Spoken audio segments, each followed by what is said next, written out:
মনসুর ভাই, আপনার packet safe হাউসেই আছে। কোন জায়গায়?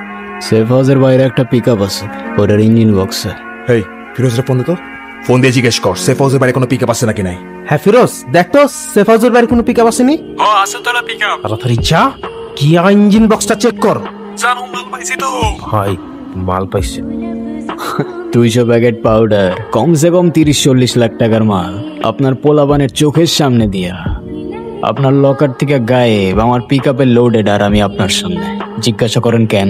কেন? কারণ কালকে আপনার সেফ হাউসের রেড পড়ছিল। আমি যদি আপনার মাল না সরাইতাম না, আপনার 30-40 লাখ টাকার মাল পুরা খাল্লাস। মনসুর ভাই, আপনার আশেপাশের লোক বদলান। আপনার খাস লোক আপনার খাস কামরায় বসে দুষ্টু পানি খেয়ে ভবের দেশে থাকে। তুই খাস না? হারাম। শানা আছিস তুই। আজকে থেকে তুই আমার খাস লোক। মানে কি ভাই? পায়ে খাসলো